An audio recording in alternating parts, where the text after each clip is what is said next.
मध्ये विविधांगी कार्यक्षेत्रामध्ये आपल्या कार्यकर्तृत्वानं एक वेगळी उंची गाठणाऱ्या उद्योजकांचा वसा आणि वारसा आणि त्यांनी केलेल्या कष्टाची एक वाट आपण त्यांच्या मार्गदर्शनातून जाणून घेतली। आणि यानंतर पुढे जात असताना आपल्या समितीनं घडवलेले समितीचे उद्योजक विद्यार्थी जे समितीचे माजी विद्यार्थी आहेत आणि आज त्यांच्या उद्योग क्षेत्रामध्ये त्यांनी एक वेगळी स्वतःची ओळख निर्माण केलेली आहे, अशा 6 उद्योजक माजी विद्यार्थ्यांचा या ठिकाणी पॅनल डिस्कशन अर्थात त्यांची या मुलाखती समितीचेच आजी विद्यार्थी जे भावी उद्योजक म्हणून आपण त्यांच्याकडे पाहतो ते विद्यार्थी घेणार आहेत। सर्वप्रथम मुलाखत घेण्यासाठी मी समितीचे आजी विद्यार्थी अजय पठाडे आणि साक्षी वाळके यांना मंचावर आमंत्रित करते आणि त्यांना विनंती करते की त्यांनी पुढील सत्राची सूत्रे हातात घ्यावी। साक्षी वाळके, अजय पठाडे। हॅलो, आवाज येतोय? तर सर्वांना नमस्कार। मी अजय पठाडे, सध्या समितीच्या उद्योजकता विकास केंद्रामध्ये गेल्या 1 वर्षापासून काम करतोय आणि मला वाटतं कोणताही वेळ न दवडता साक्षी तुझी ओळख। थँक्यू अजय। माझं नाव साक्षी वाळके, मी 3rd इयर BCom करते आणि सुमित्रा सदन वसतिगृहाची विद्यार्थिनी आहे। मी गेले 1 वर्ष समितीमध्ये राहत आहे। खरं तर मला वाटतं की मी सर्वांना वर बोलून आपला कार्यक्रम सुरू करावा। तर सर्वप्रथम समितीचे माझे विद्यार्थी आणि युवा उद्योजक असलेले ओमकार सर, मी यांना स्टेजवरती बोलावतो, त्यांनी वर यायचं आहे। ओमकार सर।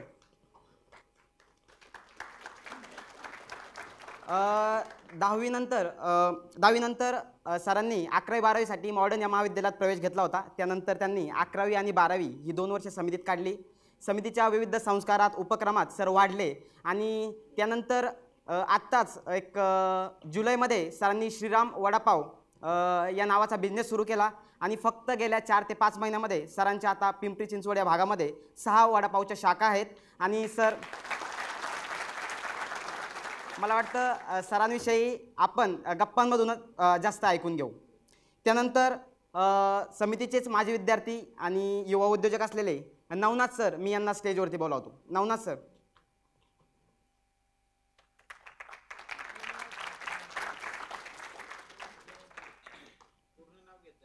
ओके।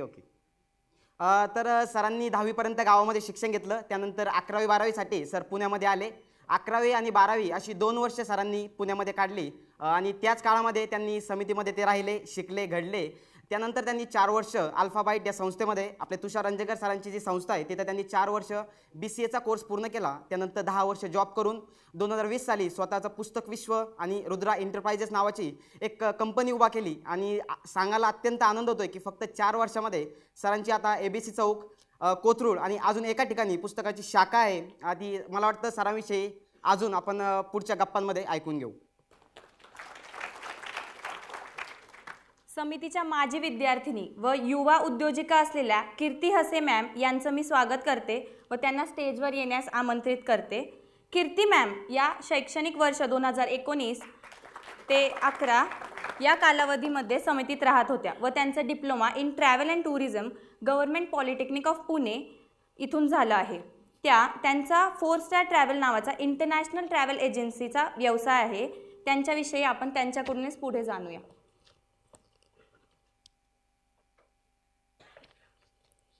राणी मॅम या शैक्षणिक वर्ष 2012 ते 15 या कालावधीत समितीत राहत होत्या। त्या आपल्या माजी विद्यार्थिनी असून युवा उद्योजिका आहे। त्यांचं BSc हे गरवारे कॉलेज इथून झालं आहे। त्यानंतर त्यांनी ग्राफिक डिझायनरचा कोर्स देखील केला आहे। त्या मूळच्या करमाळा इथून आहे। त्यांचं खरवस नावाचं ऑथेंटिक फूड रेस्टॉरंट आहे। त्यांचा आधी फ्रीलान्स क्षेत्रात जॉब करत होत्या। तर त्यांचा प्रवास फ्रीलान्स ते रेस्टॉरंट बिझनेस हे आपण त्यांच्याकडून ऐकूया। त्यानंतर समितीचेच माजी विद्यार्थी आणि आता एक यशस्वी उद्योजक असलेल्या रणजित खळदकर यांना मी स्टेजवरती बोलावतो। सरांचं सांगायचं झाल्यास सरांना आई वडील नाही आहे, सरांचा सर्व सांभाळ त्यांच्या मामांनी केला। त्यानंतर सरांनी प्रथम वर्षाला असताना मॉडर्न कॉलेज इथे BAला प्रवेश घेतला। त्यानंतर 3 वर्ष सरांनी समितीमध्ये काढली। त्यानंतरच कमवा शिका अशा बऱ्याच भागामध्ये काम करत असताना आणि क्रिकेटची सुद्धा आवड असताना सरांनी आत्ताच गेल्या वर्षी एक स्पोर्ट्सचं दुकानसुद्धा आता उघडलेलं आहे डेक्कनमध्ये आणि सांगायला अत्यंत आनंद होतो की सरांना मागच्या वर्षी समितीने 1,00,000 रुपयाची देणगी दिली होती आणि त्यानंतर आता सरांचा उद्योग एकदम भरारी घेतोय. मला वाटतं सरांशी गप्पा मारायला आपल्याला पुढच्या सत्रात आवडेलच. समितीचे माजी विद्यार्थी व उद्योजक सूरज कुलकर्णी सरांचं मी स्वागत करते व त्यांना स्टेजवर येण्यास विनंती करते. सूरज सर शैक्षणिक वर्ष 2016 ते 2019 या कालावधीमध्ये समितीत राहत होते. ते मूळचे नगरचे आहे. त्यांनी BA मॉडर्न कॉलेज इथून केले आहे. ते व्हर्टिकल फार्मिंग या पद्धतीने मशरूम प्रोडक्शन करतात. त्यांच्या व्यवसायाची सुरुवात ही समितीतच झाली व त्यांना समितीच्या मित्रांची खूप मदत झाली. ती कशी हे आपण पुढे त्यांच्याकडून जाणूया. तर मला वाटतं चला आता प्रोग्रामला आपण सुरू करूया.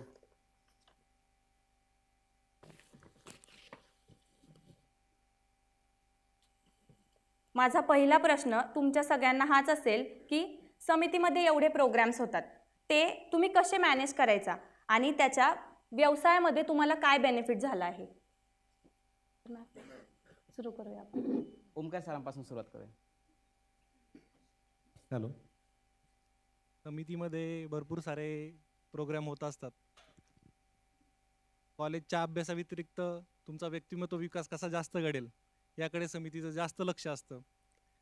आणि माझ्यासारख्या विद्यार्थ्याला कॉलेजच्या शिक्षणापेक्षा ह्या बाकीच्या गोष्टींमध्ये जास्त रस असायचा. त्याच्यामुळे मला समितीचे कार्यक्रम जास्त आवडायचे. आणि आत्ता जो जीवन जगत असताना किंवा व्यावसायिक जीवन जगत असताना ज्या काही गोष्टींमध्ये भरपूर सारे प्रॉब्लेम्स येतात, भरपूर साऱ्या लोकांना फेस करावं लागतं. काही लोक चांगली असतात, काही लोक काही कंप्लेंट घेऊन येणारे असतात. मग त्यांना फेस कसं करायचं तर हे समितीने मला शिकवलं. समितीमध्ये श्रमप्रतिष्ठा शिकवली. त्याच्यामुळे आता मला हॉटेलमध्ये काही काम करायचं असेल तर मला त्याची लाज वाटत नाही. माझा एखादा वर्कर काम करत नसेल तर मी स्वतः सुरुवात करतो. सगळ्यांना त्याची जाणीव होते की नाही हे करतायत म्हणजे आपल्याला केलं पाहिजे. एवढंच सांगेल. सर्वात प्रथम या कार्यक्रमाबद्दल तुम्ही जो रिस्पेक्ट दिला त्याबद्दल मी मनापासून धन्यवाद देतो. खरं पाहता मी फॉर्च्युनेट असं होतं की समितीमध्ये ज्यावेळेस आलो आणि ज्या व्यक्तींमुळे समितीमध्ये आलो होतो ते दोघंही आज आहेत, संतोष घारे सर आणि दत्ता चौंडकर. खरं तर दोघांनी मला समितीमध्ये त्यांच्यामुळं समितीचा हा स्वर्ग मला पाहता आला. आणि समितीमध्ये 11वी 12वी इथे पुण्यामध्ये आपलं आपटे वसतिगृहामध्ये होतो. आणि अगदी डे 1 पासूनच समितीच्या डिसिप्लिन सुरुवातीला फारच टफ वाटत होत्या. सवय नाही, गावाकडून आलो होतो आपण.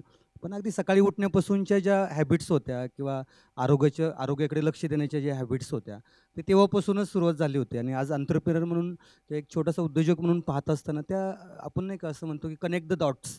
तर मागे वळून पाहताना आज आपल्याला सकाळी लवकर उठायचं असेल तर काही वेगळे कष्ट घ्यावे लागत नाही किंवा योगासने असतील तर त्या सवयी ज्या त्या 3-4 वर्षात लागल्या त्या कंटिन्यू लागल्या. राहिला अजून त्यामध्ये की 12वी नंतर माझे गुरु तुषार रंजनकर सर आपले, मी तर खरं प्रतिसमिती म्हणेल अल्फा वाईटला, की 12वी नंतर मी सरांच्या तिकडे होतो, अल्फा वाईटमध्ये होतो, आपल्याच समितीचे माजी विद्यार्थी. आणि खरं समितीमध्ये जशी डिसिप्लिन होती तेच मी खरं तर MSIT तिकडे गेलो. आणि ते सगळं पाहून मी अचंबित झालो की इतकं सुंदर कार्य सरांनी इंदापूरसारख्या ग्रामीण भागात, प्रतिसमिती हाच एक शब्द आहे त्यामध्ये. आणि ते पाहिल्यानंतर तिथेच 3-4 वर्ष सरांसोबत गेलं. सरांच्या घरी मी राहत होतो आणि अगदी वडिलांप्रमाणे अगदी प्रत्येक गोष्ट. मग तिथे तेच होतं की संध्याकाळी प्रार्थना, सकाळी लवकर उठणं. सर ग्रुप मिटिंग्स खूप घेत होते. आजही आम्हाला मागच्या आठवड्यामध्ये एक मिटिंग होती आणि मिटिंगमधून आल्यानंतर आम्ही 10-15 जण होतो. तर त्यातून मला सगळ्यांचे रिमार्क आले की सर तुम्ही 1 to 1 खूप छान बोलता. आणि त्या मिटिंग नंतर जो प्रोजेक्ट होता तो जवळपास 40 लाखांचा होता. आणि त्याचं सगळं क्रेडिट हे मला असं वाटतं की समितीची ती जी मूल्य आहेत की त्या टायमिंगला सर आम्हाला खूप जवळ घेऊन सांगत होते. त्यांचं बोलणं असायचं किंवा अगदी खूप गोष्टी सर सांगत होते. आणि कार्यक्रम असायचे. सगळ्यात महत्त्वाचे म्हणजे आता जसं तुम्ही पाहता ही सगळी मैफिल, तसे आम्हाला चांगले गेस्ट सर आणत होते. म्हणजे विजय भटकर सरांसारखे व्यक्ती त्यावेळेस आम्हाला त्या एजमध्ये ऐकायला मिळाले. असे खूप लोक सर आणत होते. तर शेवटी काय की आपण जेवढी छलांग मारतो ती कशावर मांडतो तर आपल्या विचारावर मांडतो. आपण जितके विचार प्रगल्भ होतील त्या पद्धतीने आपण हे करत असतो. तर त्यावेळेस सरांच्या माध्यमातून ते सगळं पाहता आलं, समितीमुळे ते करता आलं. तर मग मी तर उलट स्ट्रॉंगली रेकमेंड करेल की खरं तुम्हाला एकदा तरी आवर्जून आपली समिती आणि अल्फा वाईट जर पाहिलं नसेल नपूरला तर एकदा नक्की व्हिजिट करा.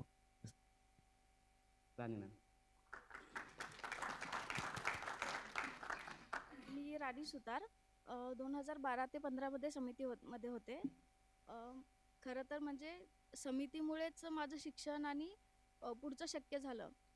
जर आपला पाया जर मजबूत नसेल किंवा कोणत्याही, आता मी सपोज माझं रेस्टॉरंट ओपन केलं आहे किंवा मी जी फ्रीलान्स केलं किंवा ग्राफिक डिझाईनमध्ये काम केलं, हे सगळं कशामुळे शक्य झालं तर समितीमुळे शक्य झालं. कारण जर कोणतीही इमारत असेल, तिचा पाया जर नसेल किंवा मजबूत नसेल तर आपण पुढे जाऊन काहीच करू शकत नाही. त्याच्यामुळे समिती म्हणजे मी आत्ता जी इथं आहे त्याचं सर्वस्वी कारण समिती आहे. त्याच्यानंतर असं वाटायचं की किंवा आत्ता पण सगळ्यांना वाटतं की समितीमध्ये खूप विनाकारण प्रोग्राम घेतले जातात किंवा अजून काही घेतलं जातं. तर मला पहिल्यापासून आवड होती की म्हणजे कला क्षेत्र किंवा आर्टिस्टिक म्हणू शकतो, किंवा मी स्टेजवर जास्त कधी गेले नाही. त्याच्यामुळे मला आता असं फील होतं आहे की माझा कॉन्फिडन्स कुठेतरी थोडा लो होतो आहे. मग तेव्हा मी जर केलं असतं तर मला अजून कॉन्फिडन्स आला असता, असं आहे. त्याच्यामुळे तुम्ही म्हणजे आत्ता जे आजी विद्यार्थी आहेत त्यांना मी सजेस्ट करेन की तुम्ही जे प्रोग्राम असते त्याच्यामध्ये इन्व्हॉल्व व्हायला पाहिजे. एकच मिनिट. रणजित सर. समितीच्या कार्यक्रमांचं म्हणजे त्याला ॲडजस्ट करणं आपल्या दैनंदिन जीवनासोबत, तर त्याला प्रत्येक वेळेस मी व्यावसायिकदृष्ट्याच घेतलं. म्हणजे माझी विद्यार्थी मेळावा होता आणि आम्ही बाहेर उन्हाळी पदार्थांचा स्टॉल लावला होता. होळीचा प्रोग्राम होता, आम्ही बाहेर कलर विकत होतो. तर ते प्रत्येक ठिकाणी आम्ही त्या प्रोग्रामला व्यवस्थित म्हणजे तुम्हाला त्याचा फायदा करून घेता आला पाहिजे. समिती ही विद्यार्थ्यांसाठीच ते प्रोग्राम मॅनेज करत असतं, तर तुम्हाला त्याचा फायदा करून घेता आला पाहिजे. समितीमध्ये वेगवेगळे कार्यक्रम होत असतात. तसेच एक एंटरप्रेन्युअर क्लब आमच्या वेळेस समितीमध्ये असताना होता. तर माझ्या व्यवसायाची खरी सुरुवात ही तेव्हापासूनच झाली आहे. आम्ही 2017-18 मध्ये समितीत असताना 4 मित्रांनी मिळून एक तेव्हा वेगवेगळं आम्ही शोधत असताना मशरूम कल्टिवेशन नेमकं काय असते त्याबद्दल आम्हाला कळाली होती. मग आम्ही ॲग्रिकल्चर कॉलेजला जाऊन तिथे चक्कर मारल्या, तिथे बघितलं. मग आम्हाला कोथरूडवरून एक तिथून बी वगैरे मिळालं, त्याचा स्पॉन म्हणतो आपण. आणि समितीमध्ये पहिले आम्ही मशरूमचं प्रोडक्शन घेतलं. तेव्हा ते एंटरप्रेन्युअर क्लब होता, त्याच्या अंतर्गत घेतलं गेलं ते. आणि मला अजून पण आठवते, लजपत विंग नंबर 5ला रूम नंबर 49 मध्ये आमचं पहिलं पीक एक सक्सेसफुली नाही म्हणता येईल पण 50-60% आम्हाला तिथे एक कळालं होतं की मशरूम कशा प्रकारे पीक घेतलं जातं, त्याचं कशा प्रकारे त्याचं नियोजन करता येतं. आणि तेव्हा एक कळालं होतं की आपण भविष्यात याला एक्सप्लोर करू शकतो आणि नंतर त्याच्यामध्येच एवढा व्यवसाय होऊ शकतो.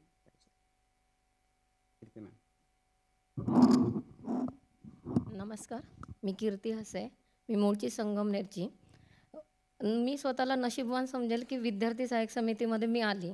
आज स्वप्नातही वाटलं नव्हतं की आपण हे सगळं काही करू शकू. सर्वप्रथम राहण्याची सोय समितीत झाल्यानंतर स्वतःला प्रोग्रेस कसं करायचं हे मला तिथून शिकायला मिळालं आणि स्वप्नातही वाटलं नव्हतं आपण भरारी घेऊ शकू.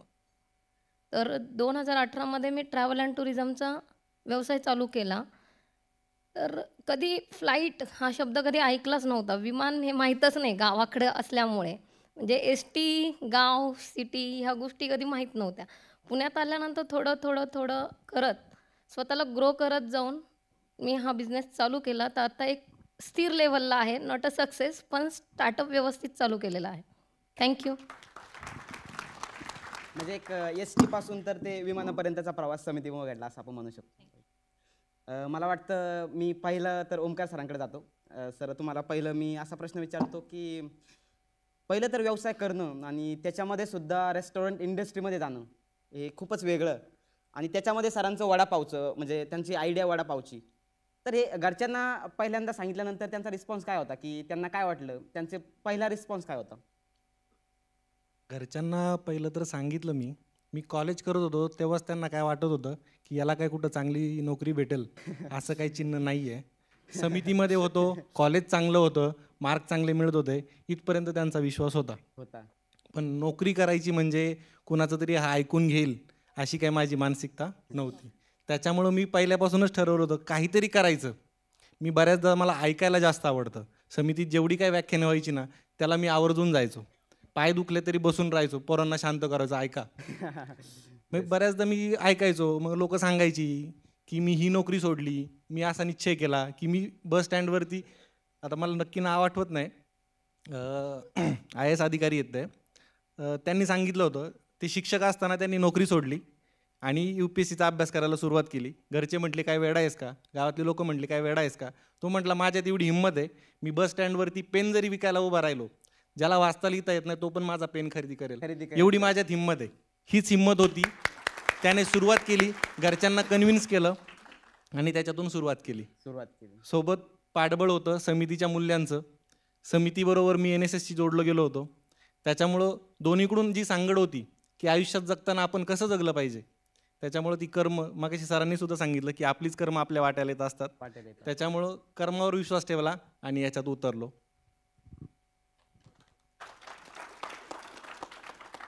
सर, बिझनेसमध्ये तर तुम्ही उतरला, पण रेस्टॉरंट बिझनेसमध्ये सगळ्यात महत्त्वाची गोष्ट म्हणजे लोकेशन. तर ती तुमच्या रेस्टॉरंटची लोकेशन तुम्ही कशी शोधली? लोकेशन शोधायचं झालं तर प्रत्येक गोष्ट, एक आपल्याकडे बिल्डिंग उभी असू द्या किंवा कोणतीही गोष्ट असू द्या, एक कॉर्नर असतो, एक स्क्वेअर असतो. चौक असेल तर तो कॉर्नर दोन्ही बाजूने दिसतो. मेन गोष्ट म्हणजे कॉर्नरचा पीस पाहिजे. तिथं येणारी लोकांची वर्दळ जास्त पाहिजे. म्हणजे समोर काही मल्टिप्लेक्स आहे का, समोर काही शॉपिंग सेंटर आहे का, किंवा बाजारपेठ आहे का, तिथं काही कॉलेज आहे का, याच्यानुसार ते लोकेशन चूज करत असतो. काही लोकेशन आमची पण चुकतात, असं नाही की चुकले नाहीत. ते धडपड करून आम्ही कुठंतरी एखाद्या गोष्टीमध्ये स्थिरतावर होतो. बरेचसे फेल्युअर नंतर कुठंतरी यश सापडतं, हे प्रत्येक गोष्टीमध्ये. पण आपण काहीतरी केलं पाहिजे. बरं, रेस्टॉरंटच का, तर याचं उत्तर मला पण नाही कळलं. पण लहानपणापासून ते म्हणतात ना, मुलाचे पाय पाळण्यात दिसतात. मी शाळेत जेव्हापासून कळतं, घरी काय कार्यक्रम असेल, गावात काय कार्यक्रम असेल, आमच्या घरचे त्याच्यामध्ये सक्रिय असायचे. कुटुंब सगळं वारकरी, त्याच्यामुळं गावात काही सप्ताह असेल, काय असेल, त्याला जेवण असायचं. मग मी त्या कार्यक्रमापेक्षा त्या जेवणाकडे जास्त असायचो. समितीत सुद्धा आलो, 4 तास काम काय पाहिजे तर म्हटलं मेसमध्ये द्या. म्हणजे सर, पहिले आताचे मुलं म्हणतात की मेसमध्ये नकोय. हां, नाही, मी मेसमध्ये गेलो.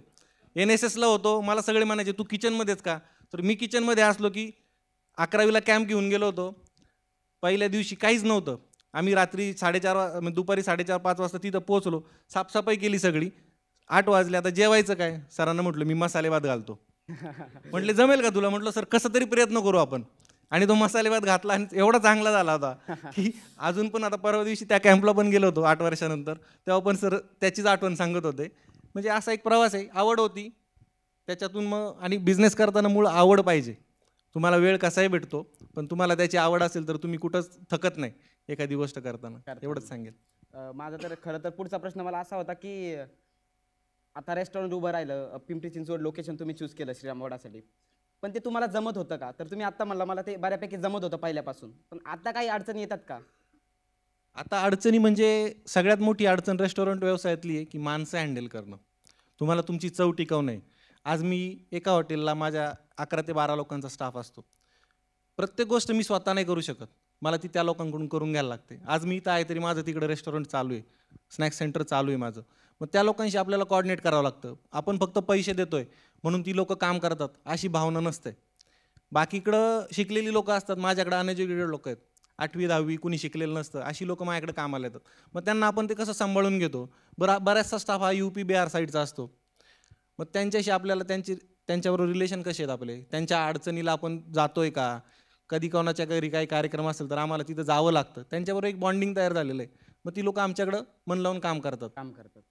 ही सगळी म्हणजे अडचणी ह्याच आहेत. कधी पाणी नसतं, कधी लाईट नसते. हां, ह्या सगळ्या अडचणीतून उभं राहायला लागतं. कधी एखाद्या ग्राहकाची कंप्लेंट येते, काही लोक आरोगंट असतात, दादागिरीची भाषा करतात, तेव्हा आपल्याला शांत डोकं ठेवून ते सगळं प्रत्येकाचं ऐकून घ्यावं लागतं. दादा मामा काका करून ऐकायला लागतं. म्हणजे मी आज काउंटरला उभा असलो, माझा मित्र कुणी एखादा शेजारी येऊन उभा राहिला, तो म्हणतो अरे तो तुझ्यापेक्षा लहान आहे, तू त्याला दादा म्हणतो. त्याला म्हटलं अरे असंच असतं, तुम्ही समोरच्याला रिस्पेक्ट द्या, जग तुम्हाला पुढे नेईल.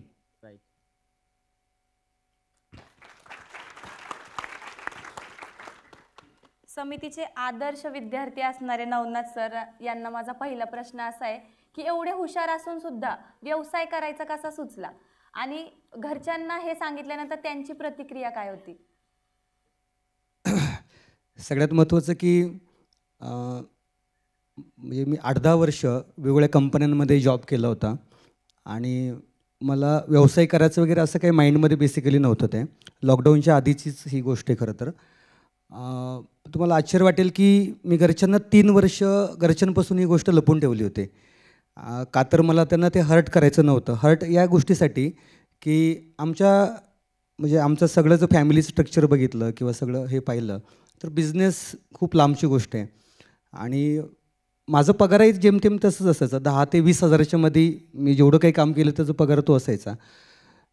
आणि मला एक असं होतं की मी जर घरच्यांशी जर डिस्कस केलं की आता मला जॉब नको आणि मला आता बिझनेस करायचा आहे, तर ते मला माहीत होतं की ते नाहीच म्हणणार किंवा ते हर्ट होतील. मग मी आणि मिसेस नुकतंच लग्न झालं होतं. थोडं एक जॉब करून कुठंतरी आपण हे झालं होतं, तर मला असं वाटलं की थोडासा एक स्वतःशी ज्यावेळेस आपण संवाद साधतो त्यावेळेस मला असं झालं की ठीक आहे, आपण थोडं व्यवसाय बघूयात, आपण कसं करता येतं, काय कसं करू शकतो. आणि मग बायकोशी डिस्कशन झाल्यानंतर तिची साथ होती, ती म्हटली ठीक आहे आपण तू करून बघ, म्हटलं काय अडचण नाही.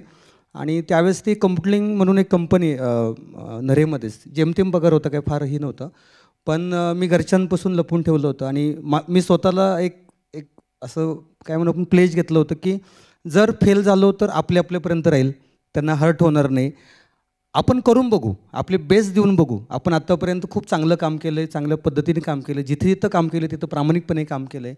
आणि पहिल्यापासून तुषार सरांची आम्हाला शिकवण होते की तुम्ही जास्त ऐकून घ्या, ऑब्झर्व करा, गोष्टी बघा कशा चालतात काय वगैरे. आणि त्याच्यावर मी जे व्यवसाय निवडले, माझा आत्ता पुस्तकांचा व्यवसाय आहे, पुस्तक निर्मिती, पुस्तक प्रकाशन, वितरण, आणि मग आता मी फूड सेगमेंटमध्ये सुद्धा काम केलं. तर म्हणजे तेच की घरच्यांना न सांगता. आणि मग मी शेवटी काय केलं, जेव्हा मला एक कॉन्फिडन्स आला की नाही आता आपण छान करू शकतो, बॅलन्स शीट ज्यावेळेस 1 करोडच्या पुढे गेली आणि मला वाटलं की आता आपण करू शकतो, तर मग मी एक दिवशी कोथरूडमध्ये कार्यक्रम होता आणि मी वडिलांना बोलवलं की तुम्ही या, असं असं आमचं ऑफिसचा कार्यक्रम आहे. तर तोपर्यंत त्यांना काही सांगितलं नव्हतं. कार्यक्रम वगैरे झाला आणि तिथे ज्यांनी कार्यक्रम सादर केला होता लहान मुलांसाठी दुकानामध्ये, तर त्यांचं स्वागत वडिलांच्या हस्ते केलं. तर त्यावेळेस वडील म्हटले अच्छा तू या दुकानात काम करतोस का. तर ते मला फार भरून आलं. मग त्यानंतर मी त्यांना सांगितलं नाही हे आपलं दुकान आहे, आपण घेतलं आहे आणि सॉरी मी तुमच्यापासून हे लपून ठेवलं. आणि मी त्यांना ते 3 वर्षानंतर सांगितलं, तर ते हर्ट होऊ नये यामुळे. असं त्यांना प्राऊड फील होतं, पण ते तसं आहे की त्यांच्यापासून लपून ठेवलं होतं मी. तर लॉकडाऊनमध्ये लोकांचे जॉब जात होते आणि तुम्ही लॉकडाऊनमध्ये तुमचा बिझनेस सुरू करायचा विचार केला. खरं तर आधी कळलं असतं की लॉकडाऊन होणार आहे, तो बिझनेस नसता चालू केला. बेसिकली ज्यावेळेस व्यवसाय चालू करायचा होता तर माहिती कशाची होती, तर मला पुस्तकाची आवड होती, वाचनाची आवड होती. आणि मी मसाल्याचा व्यवसाय चालू केला होता, आम्ही स्टॉल लावत होतो. तुमचा क्वेश्चन काय होतं परत एकदा सांगता? जस्ट लॉकडाऊनचं एक्सपेन्शन ना. बेसिकली एक्सपेन्शन होईल किंवा लॉकडाऊन पडेल हे अगदी चुकूनही मनात नव्हतं, कारण माझ्या कंपनीचं रजिस्ट्रेशनपासून 3 महिन्यातच लॉकडाऊन लागलं होतं. आणि लॉकडाऊनची बी असं होतं की लॉकडाऊन असं वाटलं की 2 दिवस बंद असेल पुणे मुंबई असं वाटलं होतं, पण ते फार एक्सटेंड झालं. पण एक होतं त्या कालावधीमध्ये ना लोकांक वेळ होता आणि माझे प्रोडक्ट काय होते की आम्ही जागरी पावडर विकत होतो, मसाले विकत होतो आणि पुस्तकं नंतर आलं खरं तर, कारण मसालेवालेच लोक म्हणायचे मधुराची पुस्तकं आहेत का, तर मग मधुराचं पुस्तक दिलं तर ते म्हणजे श्रीमान योग्य आहे का, असं ते होत होतं. पण लॉकडाऊनमध्ये एक थोडं प्लेज होतं, कारण माझ्या काही ऑप्शन बी नव्हते. मिसेस प्रेग्नंट होती खरं त्या ह्याच्यामध्ये, आणि मला ते वाईट वाटायचं की मी कारण 6 महिने मी तिच्या पगारावरच आधीचे जे होते तर तिच्या पगारावरच माझं सगळं चाललं होतं, कारण मला हे मार्ग किंवा हे सापडेपर्यंत काय करायचं काय तो वेळ गेला ना, तिथे 1 वर्ष गेलं होतं, तसं 8-9 महिने तर नक्की गेलं होतं. पण त्यावेळेस दिसत काहीच नव्हतं. त्यावेळेस एकच होतं जे आत्ता आपल्याला काय काम आहे, कोणी काय सांगते जागरी पावडर हवी 1 किलो ती पटकन नेऊन द्या, कांदा मसाला हवा 1 किलो पटकन द्या, मालवणी मसाला हवा आहे तो द्या. आम्ही स्टॉल लावत होतो. लॉकडाऊनमुळे आपल्याला कोविड होईल किंवा आजार होईल हे विचार करायलासुद्धा वेळ नाही मिळाला, मी खरं सांगायचं झालं तर. आणि मग ते वाढत गेलं. घरात काम करत होतो, 5व्या फ्लोअरला मी राहत होतो. मग शेवटी ते आमची सोसायटीवाले म्हटले अहो ते काय लिफ्ट लोकांनी नेण्यासाठी आहे, तुमची पुस्तकं किंवा मसाले नेण्यासाठी नाही. आणि मग नंतर हळूहळू थोडंसं लोन घेतलं दाजींकडून, म्हटलं असं असं आहे प्रॉब्लेम. मग ऑफिस झालं एक आपलं. मग पहिला स्टाफ ज्यावेळेस रिक्रूट केला त्यावेळेस ती भीती होती. मग ते असं एक्सपेन्शन घेत गेलं. एक्सपेन्शन मी म्हणेल की काही नाही, जस्ट फोकस होता. मी बाकी बातम्याही बघत नव्हतं, ती माहीत बी नव्हतं काय कोण आज लॉकडाऊन काय वगैरे, कारण डायरीमध्ये होतो तसाही तो ग्रामीण भाग आहे, त्यामुळे ते अडचण येत नव्हती. पण मला असं वाटतं फोकस होता आणि दुसरं काही आठवतच नव्हतं. आज कोणतं पुस्तक द्यायचं तेवढंच आहे. इतके मग्न आपण म्हणू शकतो तुम्ही झाला होता व्यवसायामध्ये की हे दिसलंच नाही की कोरोनाचं काय चाललंय. खरंच तो विचार करायलाच वेळ नाही मिळाला, हे खरं आहे. म्हणजे ते विचार करायला सुद्धा वेळ नाही मिळाला, कारण ते अपॉर्च्युनिटी येत गेली आणि नंतर असं झालं की ऑर्डर्स येत होत्या मसाल्यांच्या स्टॉलच्या आणि नंतर म्हटलं ठीक आहे, आता लोकांना काम नाही, मग आपल्याला काम येतं, आपण ते किती किती निष्ठेने करायला पाहिजे, किती मेहनतीने करायला पाहिजे. आणि मग मागं नाही वळून बघितलं. मग ते फ्लो गेला, तो एक्सपेन्शन होत गेलं. मग ऑफिस झालं नरेमध्ये, मग ABC चौकातही केलं. आणि माझी कायम सवय की ज्यांनी आपल्याला घडवले त्यांना मी विसरत नाही.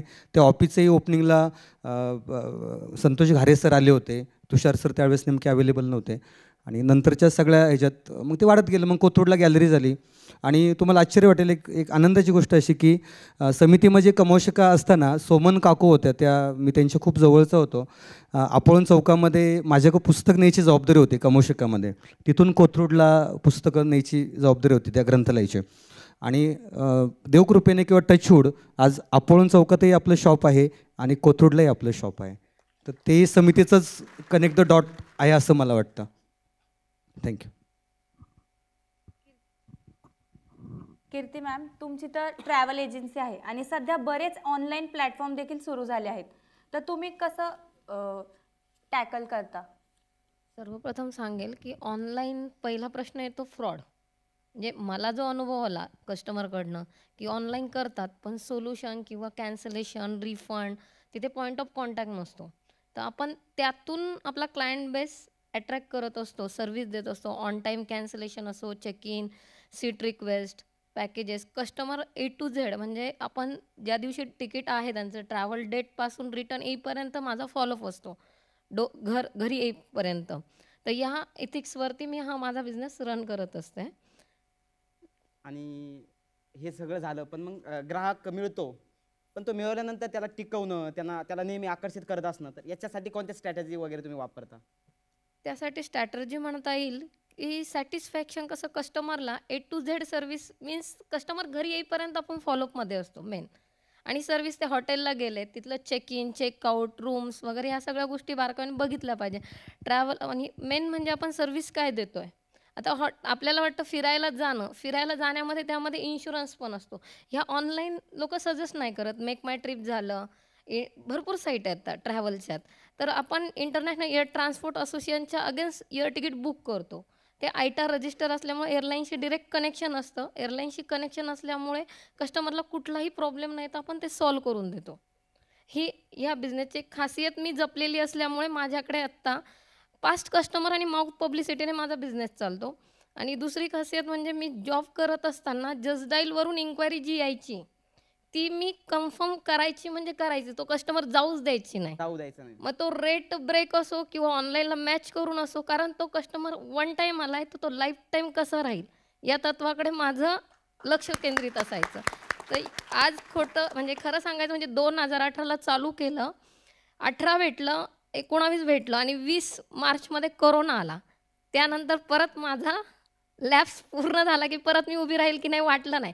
नेक्स्ट 2022 म्हणजे ऑक्टोबर 2022ला मी तळेगाव दाभाडेमध्ये माझा बिझनेस परत रन केला. तर आत्ता 1 वर्षामध्ये मी परत 1 CR क्रॉस करून आज तुमच्यासमोर मनीषा मॅडमने मला इन्व्हाइट केलं. याचा खूप आनंद वाटतोय की मला बेस उभा करण्यासाठी समितीत मी परत आली. गेली 10 वर्षात मी समितीत कनेक्ट नव्हते. मग ते बॅड लक असेल की good luck I don't know, म्हणजे माहीतच नाही. मी समितीशी आज कनेक्ट असते तर मला एवढ्या अडचणींना सामोरे जावं लागलं नसतं.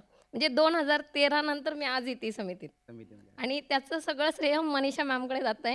कारण त्यांनी खास कॉल करून मला सांगितलं की कीर्ती आपली उद्योजकता परिषद आहे तिथे तू यावी. तर मी म्हणजे मला आज आनंद वाटतोय की मी समितीत परत येते नव्याने. थँक्यू. आम्हाला सुद्धा आनंद आहे की परत येत आहे तुम्ही. त्यानंतर मला सूरज सरांकडे जायला आवडेल. सर, खरं तर मशरूम उद्योगाबद्दल बऱ्यापैकी नवीन उद्योजकांना बऱ्यापैकी आयडियाच नाही, तर मशरूम शेती तुम्ही कशी करता याबद्दल थोडी पार्श्वभूमी मुलांना द्याल का? ॲक्च्युली मशरूम हा एक फंगसचा प्रकार आहे. त्यामुळे मशरूमची जी शेती होती ती पूर्णपणे सॉइललेस प्रकारामध्ये होते आणि मशरूमला कुठल्याही प्रकारची सनलाईटची अजिबात आवश्यकता नसते. त्यामुळे मशरूमची शेती करताना पूर्णपणे बंदिस्त वातावरण, म्हणजे माझा जो प्लांट बांधला आहे तो पूर्णपणे त्यामध्ये कुठेही सनलाईट येणार नाही त्याची पूर्ण काळजी घ्यावी लागते. शेती करत असताना जास्तीत जास्त जमिनीचा उपयोग व्हावा यासाठी आपण व्हर्टिकल फार्मिंग या पद्धतीने पूर्ण मशरूमची शेती करतो. त्यासाठी 5 लेअरमध्ये म्हणजे कुठे पण मशरूमची शेती करताना आपण 5 लेअरमध्ये त्याची शेती करतो. मशरूमची शेती पूर्ण 45 दिवसाचं पीक राहते. म्हणजे लागवड केल्यानंतर पहिले 28 दिवस तर म्हणजे लागवड केल्यानंतर पहिले 28 दिवस त्याला पाणी वगैरे देण्याची काही आवश्यकता राहत नाही. 28 दिवसानंतर पाणी वगैरे देणं सुरू केल्यानंतर 7 दिवसानंतर पहिलं फ्रुटिंग यायला सुरुवात होते. नंतर पहिलं फ्रुटिंग झाल्यानंतर पुन्हा पाणी देण्यास सुरू केल्यानंतर दुसरा बार येतो आणि तिसरा बार येतो. असे 3 बार येतात. 1 किलो बी जे आपण बी ॲक्च्युली म्हणू शकत नाही आपण मशरूमचं, त्याला स्पॉन म्हणतो. कारण की ते गव्हाच्या बियावर त्याचे स्पॉन डेव्हलप केले जात असतात लॅबमध्ये आणि ते आपण जे भुशामध्ये म्हणजे पूर्ण काही डिटेलमध्ये सांगायचं म्हटलं तर मशरूमची शेती पूर्ण भुशामध्ये करतो आपण. ते बॅगमध्ये भरल्या जातात आणि 1 किलो बी किंवा स्पॉन हे 10 बॅगमध्ये भरले जातात. 10 बॅगपासून 10 किलोपर्यंत मशरूमचं आपण प्रोडक्शन घेत असतो. ओके. तर मशरूमची तुमची एखादी आवडती डिश किंवा सगळ्यात आधी तुम्ही मशरूम कुठे पाहिलास? मशरूम तसं मला जे आठवते त्यानुसार मी डीमार्टला वगैरे सर्वात पहिले बघितलं आहे.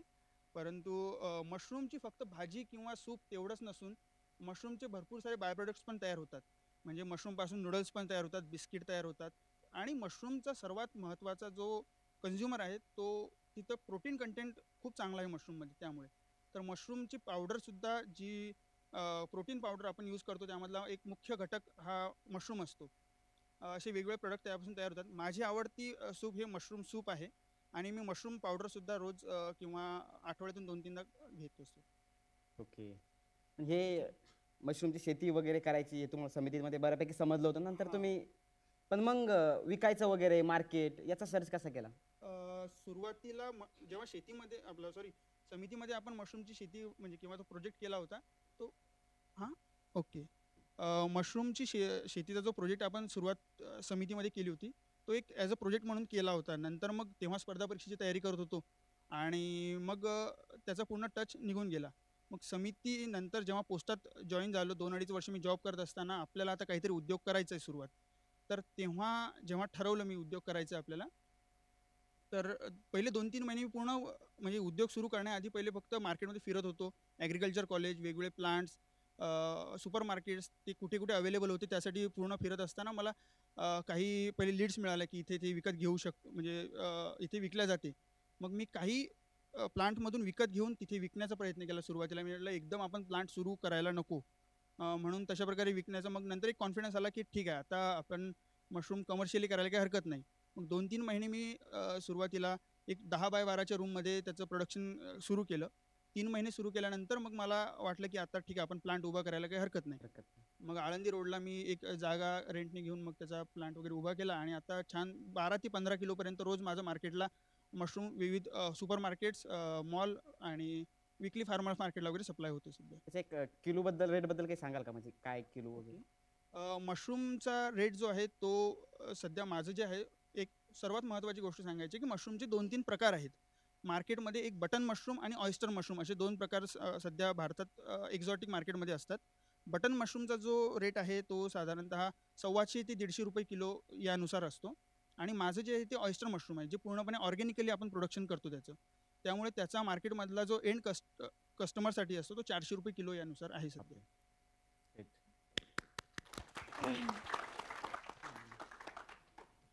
राणी मॅमला माझा नेक्स्ट क्वेश्चन आहे.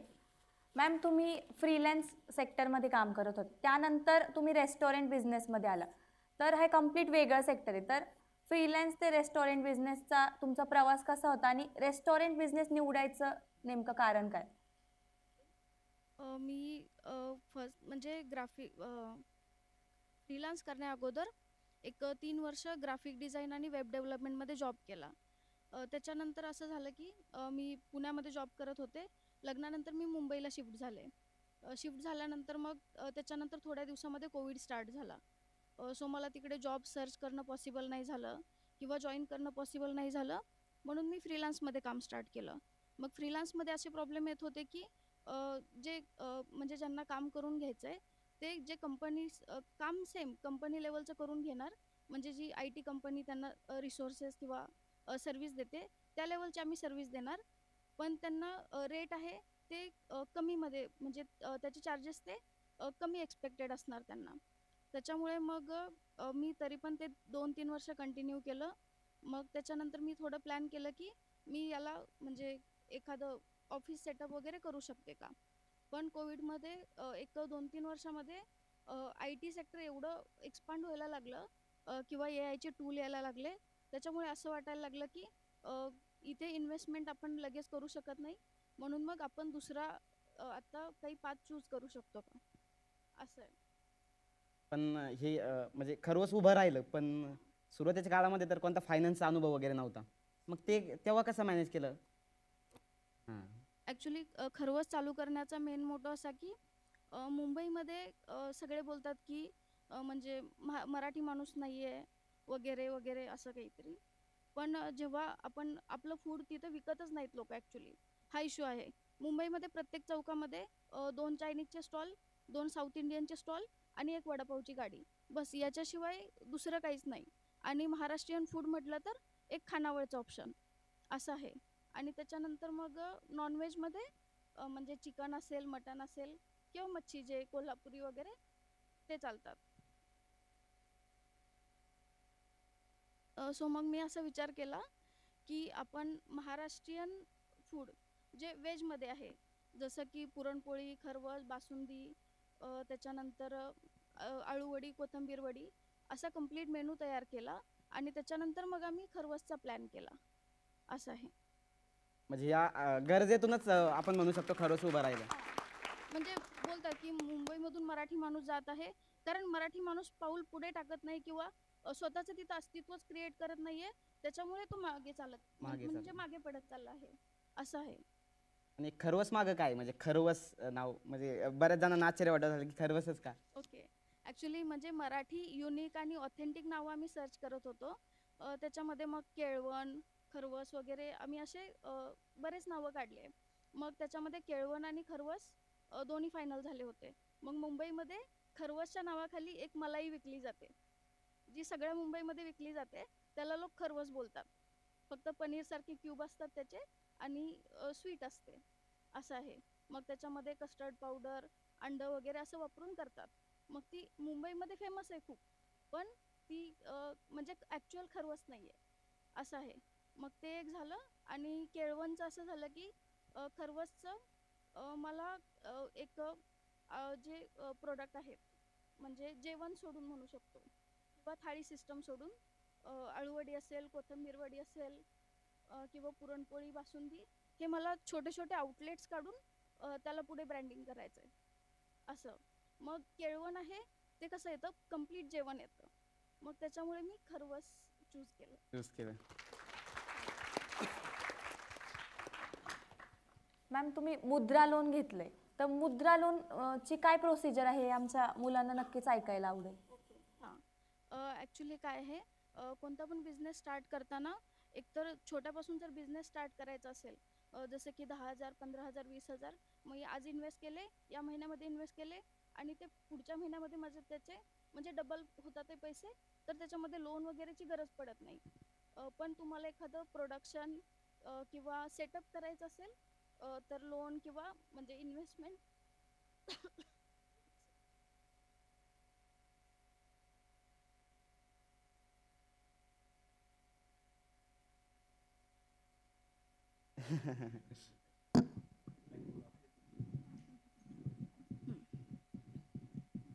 लोन किंवा इन्व्हेस्टमेंटची गरज पडते. आणि जर समजा एक 5 लाख किंवा 10 लाखाची इन्व्हेस्टमेंट जर आपण टाकणार असेल आणि तेवढी इनफ सेव्हिंग नसेल, तर आपण काय करतो, मित्रांकडून घेऊ किंवा नातेवाईक किंवा कोणाकडून घेऊ. मग काय होतं, जेव्हा प्रोडक्शन किंवा एखादा सेटअप तयार करतो, तो आपला प्रोडक्ट म्हणजे मार्केटपर्यंत पोचण्यासाठी किंवा कम्प्लिटली विकण्यासाठी त्याच्यामध्ये 6 महिने जातात किंवा आपण प्रॉफिटमध्ये येण्यासाठी. मग काय होतं, त्या 6 महिन्यानंतर ते लोक पैसे परत मागायला चालू करतात, असं. मग त्यामुळे कुठेतरी एक लोन सोयीस्कर वाटतं. हां. मग जेव्हा तुमची थोडी मोठी इन्व्हेस्टमेंट असेल तेव्हा तुम्हाला लोन घेणं गरजेचं आहे, असं आहे. पण एक सगळ्यांना वाटतं की मुद्रा लोन म्हणजे एक वर्षभर चालणारी प्रोसेस आहे, कागदपत्रे वगैरे. तुमचं काय? माझं मी मुद्रा लोन जेव्हा प्रोसेस चालू केली, हार्डली माझे 15 दिवस ते 1 महिन्यामध्ये प्रोसेस कंप्लीट झाली. त्याच्यामध्ये डॉक्युमेंटेशन असेल की फूड लायसन, त्याच्यानंतर जिथं माझं शॉप आहे ते रेंट ॲग्रीमेंट, त्याच्यानंतर उद्यम आधार वगैरे बेसिक डॉक्युमेंट्स. बाकी त्याच्यासाठी खूप वेगळं म्हणजे प्रोसेस किंवा काही नाही आहे, असं आहे. आणि मुद्रा लोन जर घ्यायचं असेल तर मुद्रा लोन तुम्हाला 2 पार्टमध्ये दिलं जातं. एक टर्म लोन असतं आणि एक वर्किंग कॅपिटल. त्याच्यामध्ये टर्म लोनमध्ये तुम्हाला तुमचा जो सेटअप घ्यायचा असेल, जे तुमचे वेंडर असतील त्याचे जे टर्म लोनचे पैसे आहेत ते डिरेक्ट वेंडरला जातात आणि तुम्हाला त्याच्यासाठी 20% मार्जिन स्वतःहून द्यायला लागतं, असं आहे. म्हणजे एकदम सोयीस्कर प्रोसेस आपण मिळू शकतं लवकर व्यवसायाला. लवकर मिळू शकतं. मला वाटतं रणजित दादा तुम्हाला ऐकायला आवडेल आता. खरं सांगायचं म्हणजे आपण बघत असतो काही माणसांना देव खूप भरभरून देतो आणि रणजित दादा सांगत झाल्यात की क्रिकेटची प्रचंड आवड होती स्पोर्टची आणि नंतर स्पोर्टमध्ये स्वतःचा व्यवसाय सुरू केला. तर या म्हणजे काय म्हणतो आपण या प्रसंगाबद्दल काय सांगा, याच्याबद्दल काय सांगाल? आता पहिल्यापासून खेळाची आवड होती मला आणि ज्यांच्याकडे मी खेळत होतो ते राहुल त्रिपाठी सर आहेत, त्यांचे बंधू शौनक त्रिपाठी. राहुल त्रिपाठी आता इंडियाकडून खेळतात आणि त्यांचे बंधू शौनक त्रिपाठी, त्यांचं शॉप होतं डेक्कनला आणि त्यांच्याकडेच मी प्रॅक्टिसला होतो. त्यांची अकॅडमी होती ग्लोरी स्पोर्ट्स नावाची.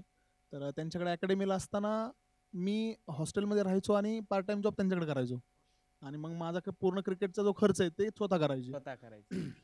त्याच्यानंतर जसं मी क्रिकेट खेळत गेलो आणि माझा प्रामाणिकपणा पाहून त्यांनी पूर्ण शॉप मला द्यायचं ठरवलं जेव्हा ते दिल्लीला गेले. तर खेळ आणि समिती यांना दोघांना ऍडजस्ट करून आणि पुढे तेच मिळालं आपण असं म्हणू तेच शकतो. मिळालं. म्हणजे इस्कॉनला जे तुमचं जाणं येणं व्हायचं किंवा देवाचं एक आपण म्हणू शकतो. इस्कॉन म्हणजे आता प्रत्येक क्षेत्रात गेलं की मनाची शांती खूप गरजेची आहे आणि इस्कॉन ही अशी संस्था आहे की खूप चांगल्या प्रकारे तुम्हाला शांत करण्याचं काम करतं मेंटली. ओके, बरोबर. तर मी ऐकलं की तुम्ही माझे विद्यार्थी मेळाव्यामध्ये एक पदार्थाचा स्टॉल लावला होता, दिवाळी उन्हाळी पदार्थाचा. तर मग मी ऐकलं की तुम्हाला खूप नफा झाला होता. तर तो नफा नेमका किती?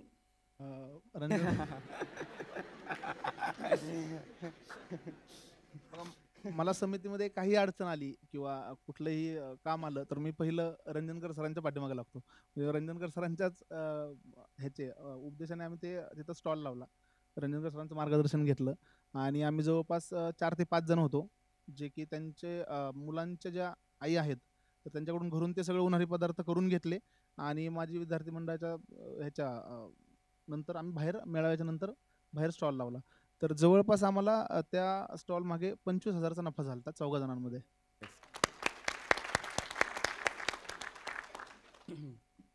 पण एक म्हणजे ते तुम्ही उद्योग सुरू केल्यानंतर इस्कॉनला पण जॉईन होता, समितीला पण रिलेटेड होता. म्हणजे विद्यार्थी, एक आध्यात्मिक माणूस आणि उद्योजक या सगळ्यांची जुळाजुळव कशी करता किंवा टाइम मॅनेजमेंट कसं करता?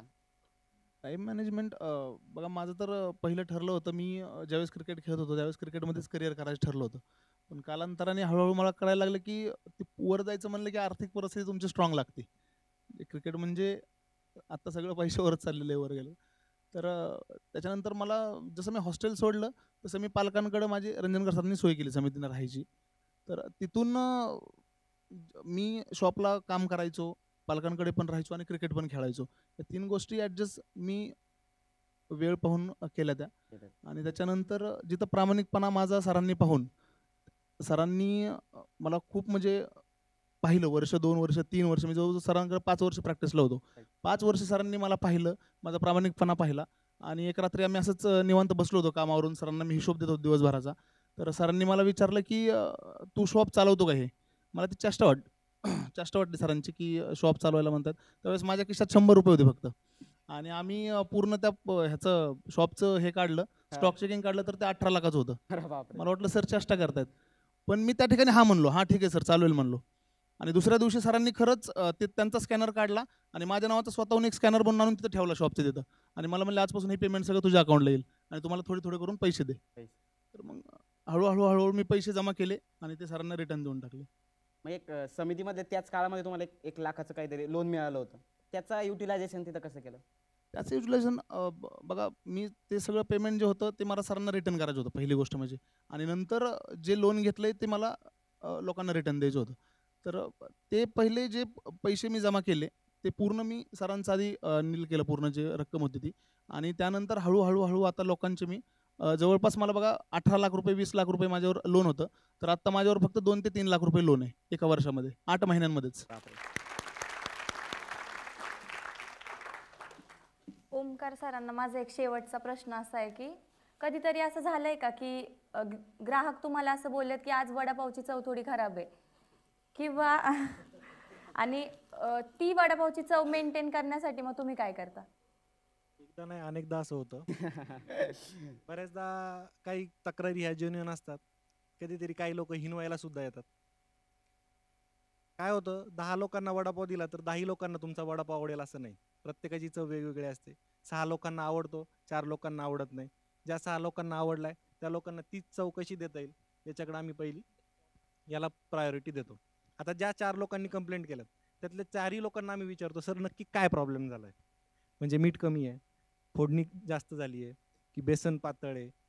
समोरच्या माणसाला जेव्हा सांगता येतं की नाही आज मीठ कमी आहे, आज थोडा तिखट झालाय, तेव्हा ते आम्ही ऐकून घेतो. मी स्वतः टेस्ट करतो कस्टमर समोर, त्यांच्या काय म्हणतो आपण त्याला, समाधानासाठी वडा टेस्ट करतो. कधी कधी असतो प्रॉब्लेम, कारण काय मुलं टाकताना कधी कधी अंदाजाने, प्रत्येक वेळेस काय मोजून वगैरे आपण टाकत नाही. तो एक अंदाजाची गोष्ट आहे. घरात सुद्धा आपण भाजी बनवताना कधी मीठ कमी जास्त होत असतं. मग त्या मुलांना तसं सांगणे, प्रत्येकाचं एक माप ठरवून दिलेलं असतं. ही चव 6ही ब्रांचला एकच यावी याच्यासाठी पण बऱ्याचशा गोष्टी आम्ही R&D करत असतो. मग काही काही तक्रारी येतात, मग तेव्हा आपल्याला काळजी घ्यावी लागते. आता शेवटी माणूस आहे, चूक करतो, त्याच्यावर ओरडून चालत नाही. तो गेला तर उद्या मला स्वतः करायला लागेल. पण आता तुमच्या वडापावची चव तर तुम्ही मेंटेन करता, पण असा एखादा वडापाव जो गावाकडे किंवा पुण्यात आहे तुमच्या वडापावपेक्षा सुद्धा तुम्हाला जास्त आवडतो? नाही नाही, नुसतं वडापावच नाही म्हणणार, बऱ्याचशा गोष्टी. बऱ्याचशा मी जेव्हा कॉलेजला होतो ना, टिळक रोडला माझं येणं जाणं व्हायचं. साहित्य परिषद तिथं वडापावची गाडी लागायची. त्याचा वडापाव खाऊन काही दिवस जेवणच आहे म्हणजे अशी परिस्थिती होती की वडापाव खाऊन कधी कधी समितीत जायला उशीर होतोय, मग दुपारचं जेवण आपण बाहेरच करतोय. मग त्यावेळेस संध्याकाळी दुपारी तो एक वडापाव हा एक सगळ्यांचाच, माझाच नाही सगळ्यांचाच आधार होता. आणि बऱ्याचशा गोष्टी आहेत त्यात बाहेर पण मला आवडतात, मी आवर्जून त्या त्या ठिकाणी जात असतो. आत्ता मालक झालोय, पहिलं सुरुवातीला त्यांच्याकडे जातच होतो. तेव्हापासूनच्या काही ओळखी आहेत, त्यांना बरं वाटतं हे लोक आपल्याकडे येतात. नवनाथ सर, तुमच्याबद्दल एक किस्सा मी ऐकला होता की 10वीत असताना तुम्ही खूप सारा अभ्यास केला आणि नंतर अचानक त्या वर्षी तुम्ही खूप जास्त ऊस खाल्ला आणि शुगरची लेवल वाढली.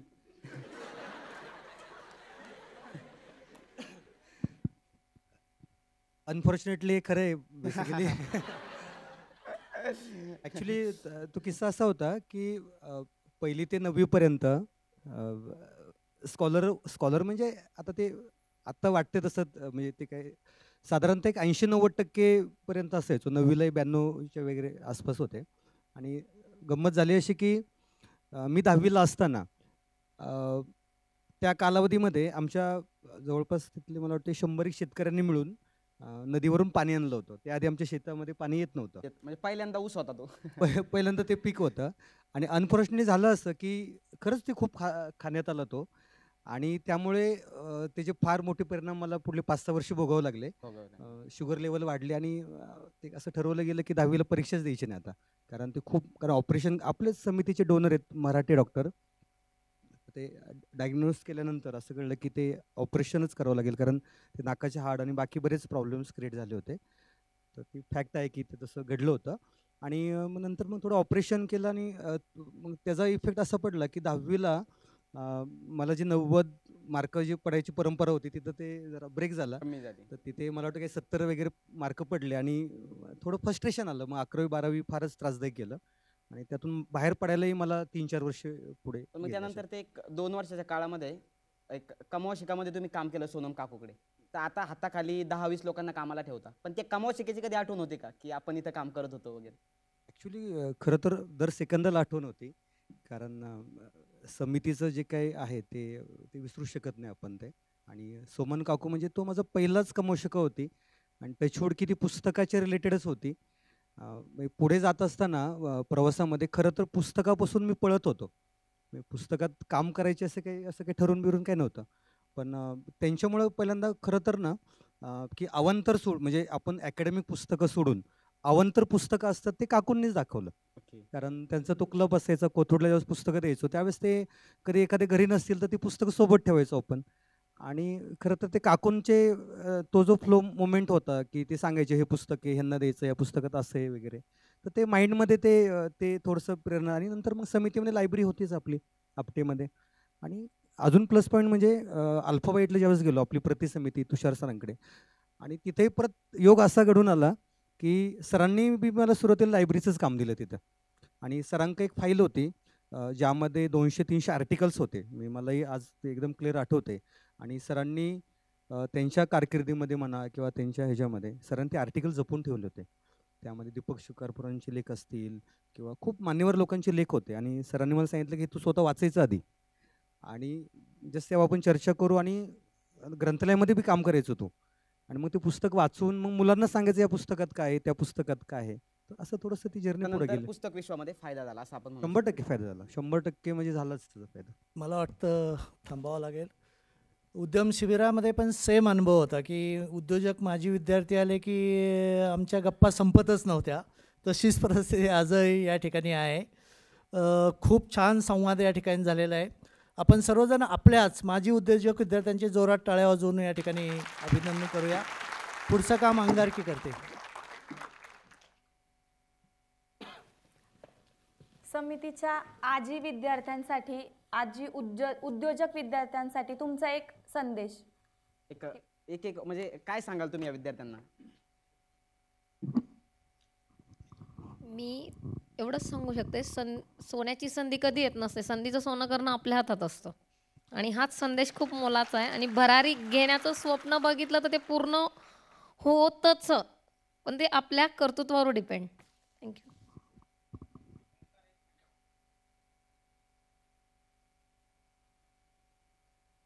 हां बरोबर. मला तोच प्रश्न पडला होता. सरांनी प्रश्न विचारला होता की उद्योजक कुणाकोणाला व्हायचंय. 15 लोकांनी हात वर केला होता. मी पण केला होता. मी आहे तरी मी केला की मला व्हायचंय. हां. आणि माझा एकच सल्ला असेल, काय आहे, मी पण ग्रामीण भागातून आलेलो आहे. परिस्थिती जेमतेम आहे. आज इथं बसलेल्या सगळ्यांची परिस्थिती जेमतेम आहे. प्रत्येकाला असं वाटेल उद्योजक व्हायचं, पैसे खूप लागतात. मला पण असं वाटायचं, डिप्रेशन यायचं, कसं होईल आपलं. दुनिया एवढी पुढं चालली आहे. आपल्याबरोबरचे जे प्रतिस्पर्धी त्यांच्याकडे खूप पैसे आहेत, मार्केटिंग भरपूर करतात. पण समितीमध्ये बऱ्याचदा सगळ्यांना ऐकायला भेटतं. मी आता राजू इंगळे सरांचा उल्लेख करेल. गेल्या वर्षी सरांनी ती गोष्ट दाखवली होती, बिनशीटाची सायकल ते मर्सडीज, हा जो प्रवास आहे. मग तेव्हा कुठंतरी असं वाटतं की मेहनत केली ना की वरती बसलेला परमेश्वर आहे, तो आपल्याला कुठं ना कुठं यश देईल. त्याच्यामुळं असा न्यूनगंड कुणीही बाळगू नका की माझ्याकडं काही नाही आहे, माझ्या घरची परिस्थिती बेताची आहे, माझ्या घरातलं कोणी व्यवसायात नाही आहे, तर मी हे करू शकतो का. आपली आवड, आपली वृत्ती चांगली ठेवा आणि मेहनतीवरती विश्वास ठेवा. यश हमखास आहे. नमस्कार. मला असं वाटतं की खरं ना हे आत्ताच्या मुलांना जे हे करतात, इतकी चांगली अपॉर्च्युनिटी ना. कारण आम्ही ज्यावेळेस शिकत होतो, म्हणजे मी 2007-08चं बोलतो किंवा त्या ह्याच्यामध्ये समितीने खूप काम केलं. एक चांगला नागरिक म्हणून समितीने मुलांनी कसं हे करावं यासाठी समितीने प्रचंड मेहनत घेतली. आणि त्याच्याही पुढलं पाऊल आता समितीचे लोक करतात की ह्याचं जे आउटकम जे आहे, रिझल्ट जो आहे, तो आत्ता आपल्याला कदाचित मायनर दिसेल, कमी दिसेल, पण मला खात्री आहे की 5 वर्षांनी, 6 वर्षांनी, 8 वर्षानंतर हे जे रिझल्ट जे आहेत तर हे खूप रॅपिडली येतील. आणि मला असं वाटतं की सगळी सोन्यासारखी माणसं आहेत, पुढं बसलेली लोक. यांना खरं तर तुमच्यासाठी काय त्यांना कोण विचारणार आहे का की तुम्ही हेच करा तेच करा? काहीच नाही. ते स्वतः सेल्फली करतात, स्वतःचा बाकीच्या गोष्टी सांभाळून करतात. तर हे जे कृतज्ञता मला असं वाटतं तुमच्या मनात असायला पाहिजे. आणि याचा तुम्ही खूप उपयोग करून घ्या. हे तुम्हाला रेडीमेड नाही. आम्हाला मी बॅलन्स शीटला 5-6 कोटीपर्यंतचा टर्नओव्हर नेण्यासाठी खूप आम्हाला अडचण आल्या ना हे 3-4 वर्षात. माहीत नव्हतं ना, सगळं झिरोपासून. आज तुम्हाला रेडीमेड आहे सगळं. तुम्हाला प्लॅटफॉर्म्स उपलब्ध आहेत, सगळ्या गोष्टी आहेत. बरं, ही लोकं तुमच्यासाठी काम करतात, मनापासून काम करतात. सर त्याची कृतज्ञता ठेवून मला असं वाटतं तुम्ही ते अजून त्यात पार्टिसिपेशन घ्यावं असं मला वाटतं.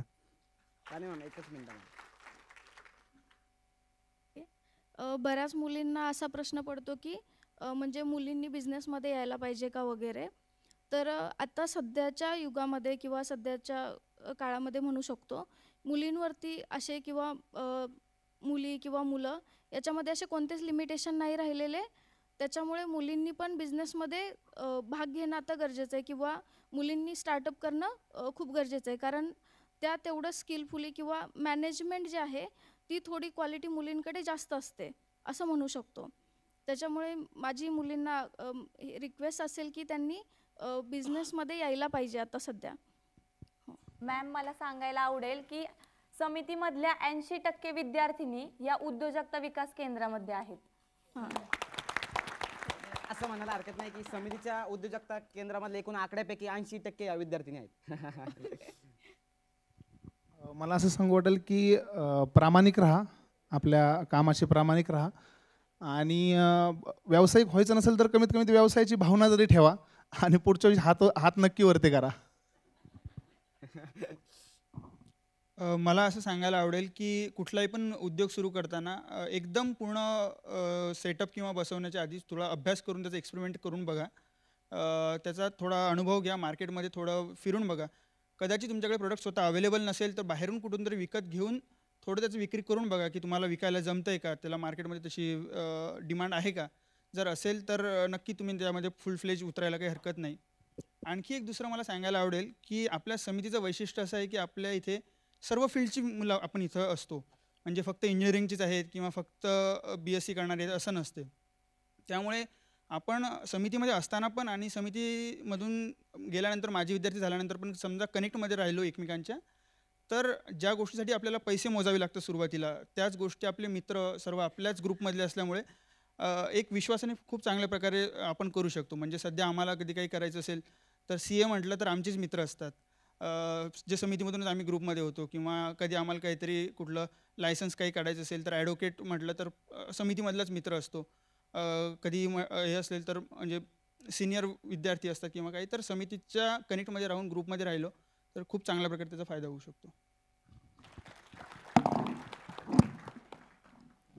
शेवटी मी 2 शब्द बोलेल की मंजिल से आगे बढ़कर, मंजिल से आगे बढ़कर मंजिल तलाश कर, मिल जाए जो दरिया तो समंदर तलाश कर, हर शीशा टूट जाता है, हर शीशा टूट जाता है, पत्थर की चोट से पत्थर ही टूट जाए ओ शीशा तलाश कर, पत्थर ही टूट जाए ओ शीशा तलाश कर, सजदों से तेरी क्या हुआ, सजदों से तेरी क्या हुआ, सदियाँ गुजर गई, दुनिया तेरी बदल दे, दुनिया तेरी बदल दे, ओ सजदा तैयार कर, ओ सजदा तैयार कर. धन्यवाद.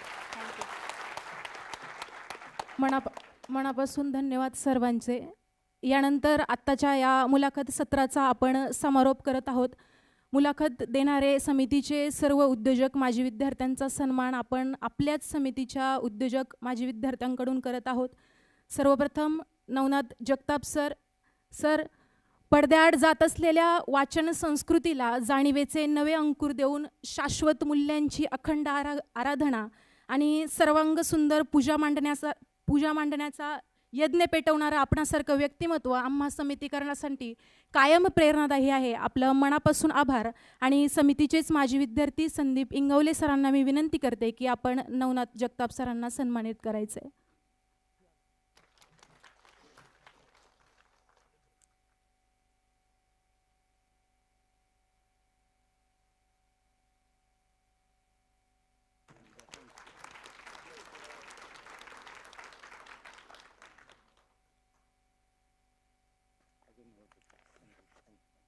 यानंतर उद्योजक सूरज कुलकर्णी सर ऊस, कांदे आणि टोमॅटोच्या पलीकडे असं काहीतरी असू शकतं ज्याची इतकी चांगली नफा देणारी शेती करता येऊ शकते आणि या शेतीतून एवढा मोठा व्यवसाय सुरू करता येऊ शकतो. आमच्या डोळस दृष्टीला आज एक वेगळी वाट दिसली आणि मळलेल्या वाटेने जाऊन कायम फक्त एक नेमून दिलेलं आयुष्य जगू नये तर अशी वेगळी वाट पाहावी. हा धडा आज आम्हा विद्यार्थी मित्रांना मिळाला. आपले देखील मनापासून आभार. आणि समितीचे माजी उद्योजक विद्यार्थी राजू इंगळे सरांना मी विनंती करते की आपण सरांना सन्मानित करायचे.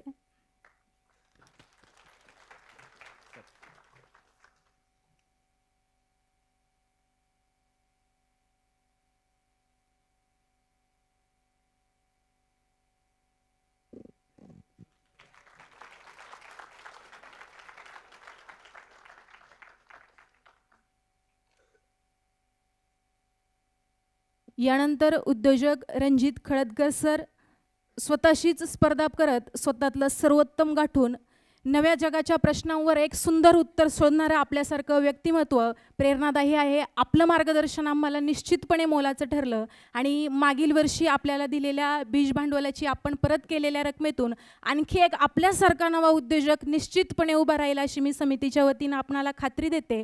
आणि समितीचेच माजी उद्योजक विद्यार्थी गणेश देशमुख सरांना मी विनंती करते की सरांना सन्मानित करायचे.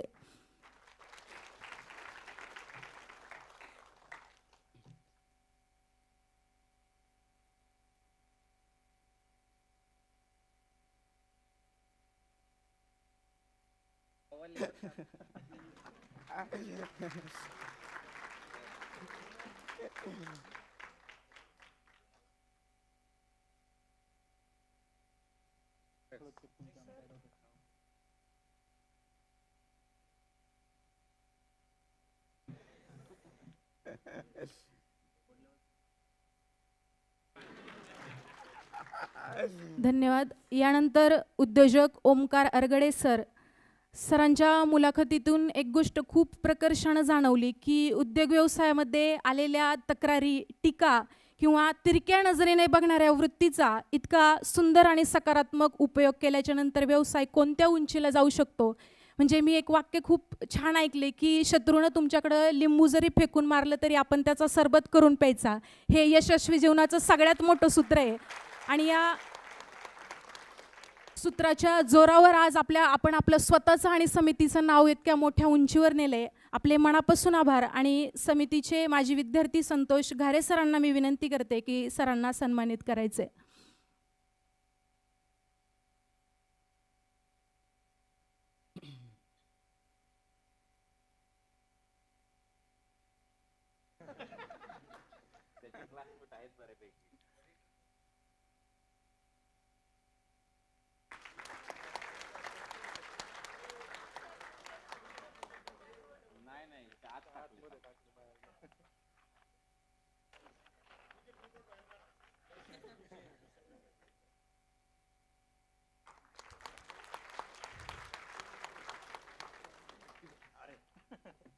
धन्यवाद. यानंतर उद्योजिका राणी सुतार मॅडम. गावठी निवडुंगला विलायती कॅक्टसचं कलम आपल्यातलेच गावठी निवडुंगला विलायती कॅक्टसचं कलम करून विदेशी संस्कृतीचं समर्थन करणारे आपल्यातलेच अनेक आपले आहेत. पण महाराष्ट्राच्या खाद्यसंस्कृतीला मराठी चव देऊन आज एक विश्वसनीय नाव आपण संबंध महाराष्ट्रभरात नव्हे आणि येणाऱ्या काळात देशभरात कमवाल अशी खात्री वाटते. आपलं देखील मनापासून आभार. आणि समितीच्याच कार्यकर्त्या पुष्पा आरोटे ताईंना मी विनंती करते की ताईंना सन्मानित करायचे.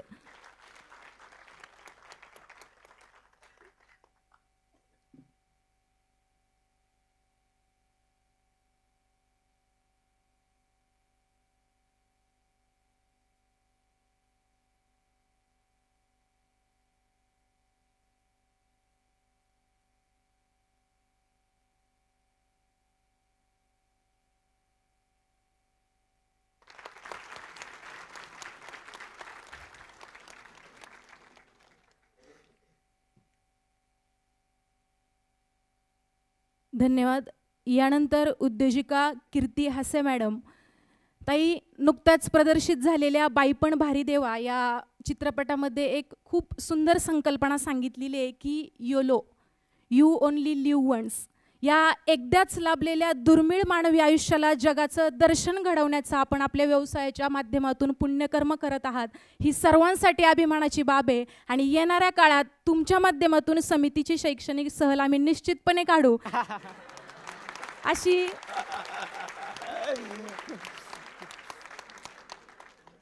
अशी अलिखित खात्री आणि आमच्याकडून असणारी इच्छा आज विद्यार्थी मित्रांच्या वतीनं व्यक्त करते. आणि ज्यांनी समितीमध्ये तुम्हाला परत आणण्यासाठी तुम्ही खूप मोठं क्रेडिट दिलं त्या मनीषाताईंनाच मी विनंती करते की त्यांनी कीर्ती हासे मॅडमचा सन्मान करायचा आहे.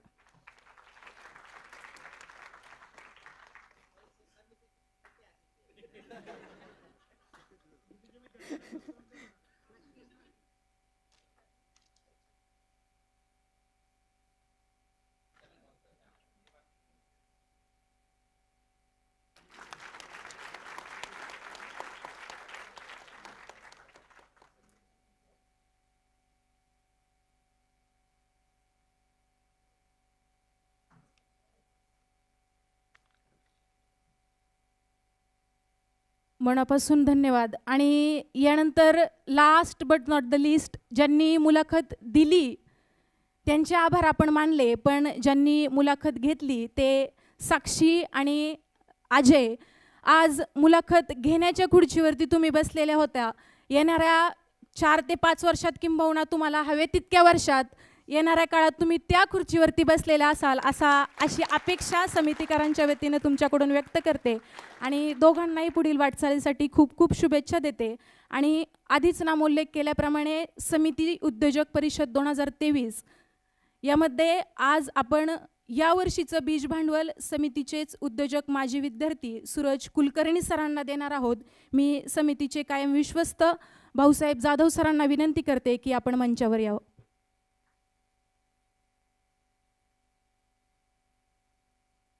समिती विश्वस्त मंडळातील सर्वच सदस्यांना विनंती आहे की आपण मंचावर यायचे. आदरणीय तुषार रंजनकर सर, तुकाराम गायकवाड सर, रत्नाकर मते सर, चंद्रकांत कुलकर्णी सर, आपणा सर्वांना विनंती आहे आपण मंचावर यायचे.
सर्वांचे मनापासून धन्यवाद.